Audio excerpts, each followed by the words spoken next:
What's up, everybody? It's Brandon with Box Office Banner Cult Flick Symposium, and I'm here to do a quick little Mission Impossible ranking. Obviously, talk about the movies a little bit.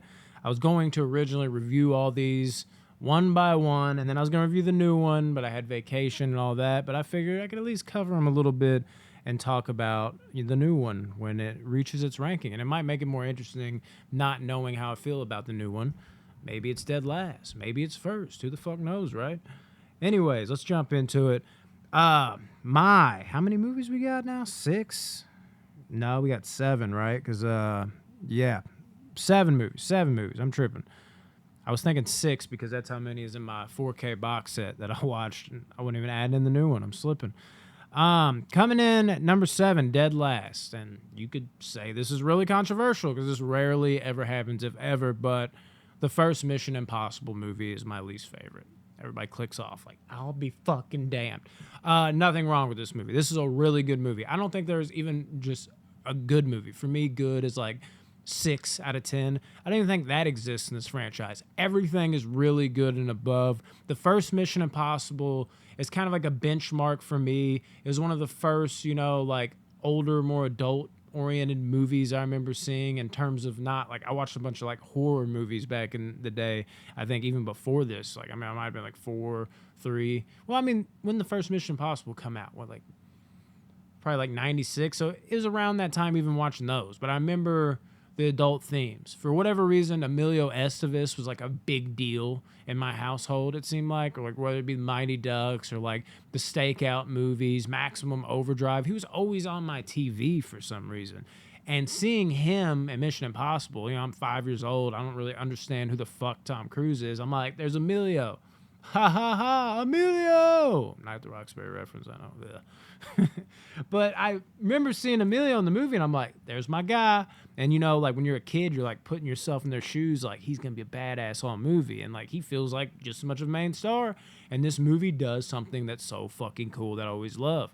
You have not necessarily juggernaut type of star, but it's Mr. Breakfast Club. It's a lovable kind of guy, like everybody loves some Emilio Estevez back in the day. At least I feel like. Am I wrong, people? What the fuck? He might not be prevalent now, but damn, he was the shit back then. And to see him get offed right away is crazy, awesome, ballsy. Love it. Let's throw all that together. But also as a kid, watching like the elevator come down and be like, oh, I can't get it to stop. In my mind, I'm like, he'll get it to stop. He's a hero in my mind. No. You see it for a brief second, but y'all know what I'm talking about. Y'all hip to that shit. Movie's good. Really good. Tom Cruise is really good. Of course, the infamous scene where he's dropping down the bead of sweat. That last scene with the fucking helicopter with, what the fuck's his name? Oh my God. Leon the Professional. You know it. John Voight, too. Obviously amazing. What can be said about it? It's the most, just grounded spy thriller version of all of these movies, and that's a fun break from all the other shit. But is it my favorite? No, it's my least favorite. Shocking, I know. Really good. Next up is objectively the worst movie in this franchise. This is definitely worse than the first one, but I happen to enjoy it more. By the way, first Mission Impossible gets a 7 out of 10 on the money for me. Mission Impossible 2. Yeah, the first 2 are the worst movies in this franchise to me. What the fuck, right? At number 6, Mission Impossible 2 is definitely a worse movie. It's corny. I can see how some people are like, what the fuck with all this slow-mo?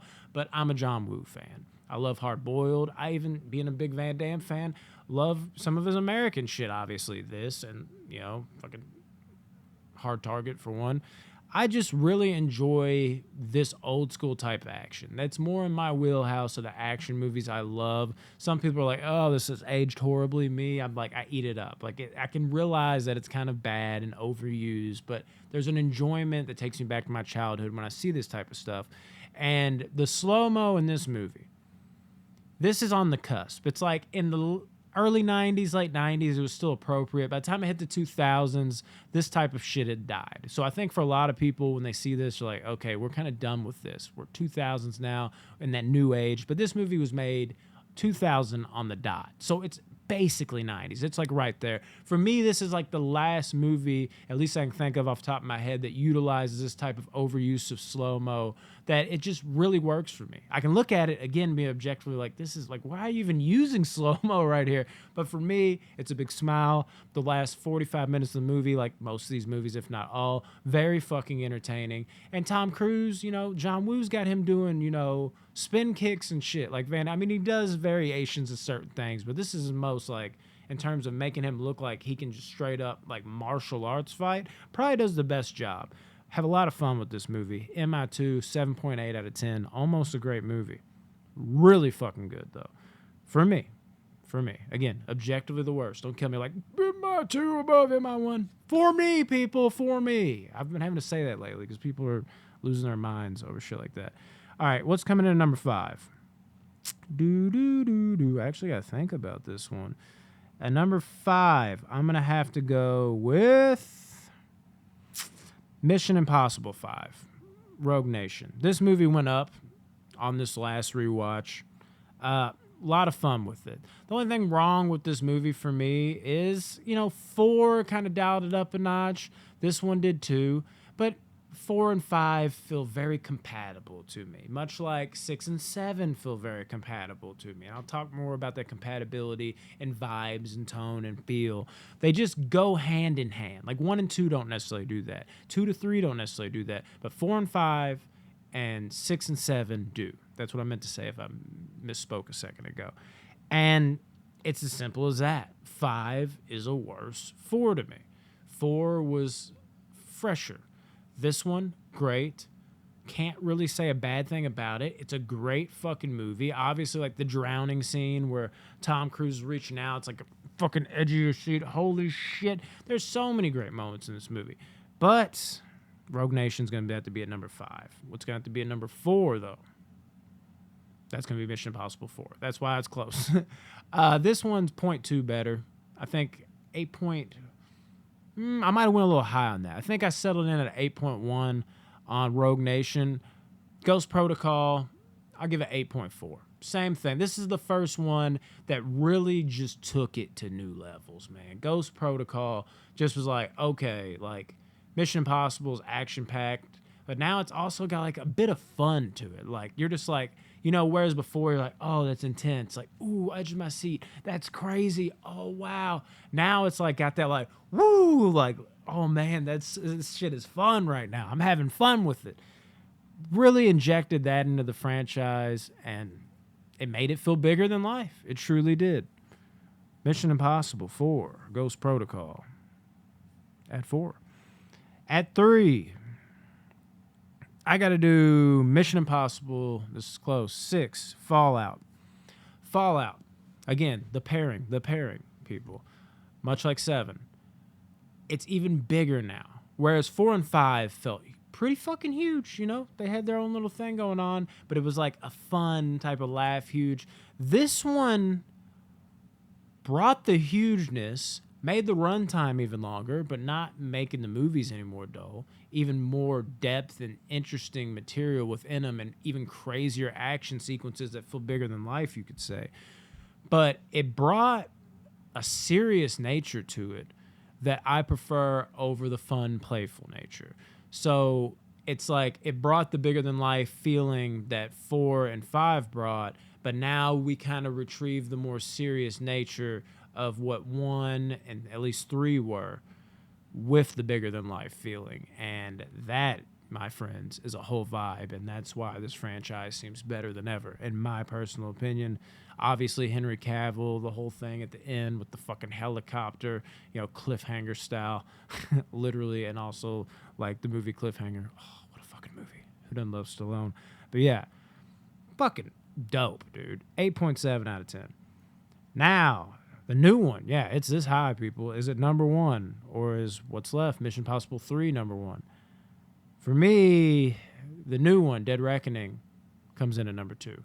But damn it, I am happy it's this high on this list. It barely ekes out Fallout, and it's hard to even say why, because Fallout is every bit as fucking good, every bit as intense, but this one just, It does what Fallout does. And rather than where I said 4 and 5 are very similar in tone, but I enjoy the first entry more, it's the opposite. I think it matched everything that Fallout did. And the characters, man. Just, for me, it's what is that girl's name? This is gonna kill me. I actually have it close by. Grace, the character of Grace, just absolutely loved her. She like stole the show to me. More Vanessa Kirby in this movie, and then this chick Paris. Oh my God, as the Asian girl, and again, not quite Henry Cavill category, but the guy that played Gabriel, I've seen him in a lot of movies, really stepped it up. The newcomers, though, just mainly in this Paris chick and Grace, look the fuck out. Tom Cruise still in top form. I need to watch this one again, not in IMAX. But it's got everything Fallout has, and it just, riding the momentum, knee-jerk reaction. I'm going to give it the slight edge on Fallout at a 8.7 out of 10. But damn good. Actually, I'm going to go 8.8. Fuck it. Let's do that. Let's get ballsy with it. And then at number 1, for me, still the best, for sure. 9.2 out of 10 people. Yeah, I'm that high on this movie. Mission Impossible 3 absolutely floored me when I first saw it. And the biggest thing I can say about it, Philip Seymour Hoffman, R.I.P., amazing. Absolutely amazing as the villain. Tom Cruise, even younger, even more spry. Amazing. And while this movie didn't take it to bigger than life territory that 4 did, this, it peeked inside of it. Like it opened the curtain where it was like, oh man, they can do some shit with this. And then on the 4th one, it catapulted off that. But that little peek behind the curtain it did, all while maintaining the groundedness. For me, it's the villain of Owen Davian. Philip Seymour Hoffman murders it. You got even younger Tom Cruise, a little more hip, a little more spry. The same amazing set pieces you come to know and love. Very intense moments. And above all that, the biggest thing, this one just has the best balance. Now, don't get me wrong. There's over-the-top shit that are like, what the fuck is going on? That's ridiculous. There is that. But in terms of groundedness with over-the-top, where it feels grounded in reality, there's an element of that still left in this movie with the over-the-topness. It just flows perfectly in that regard for me, and that's what makes Mission Impossible 3, yes, still the best Mission Impossible. Get at me. Am I crazy? Is there any other MI3 fans out there that are like, yes? Because a lot of people do not put that at the top, but I'm sorry, I got to do it. And if you haven't seen Dead Reckoning Part 1 yet, oh my God, what is Part 2 going to do? Because that is number 2. Damn, guys. I'm excited for Part 2. Part 1 was fucking good. It was fucking good. Y'all need to go see it ASAP. I love you guys. Let me know y'all's rankings. Like, share, subscribe, all that good shit. Tom Cruise, man. Fountain of fucking youth. How do you do it, Tom? How do you do it? I know you're watching, so answer in the comments. Watch somebody make like a fake Tom Cruise account. It's like, well, this is how I do it, Brandon. Scientology. Love you guys. Peace.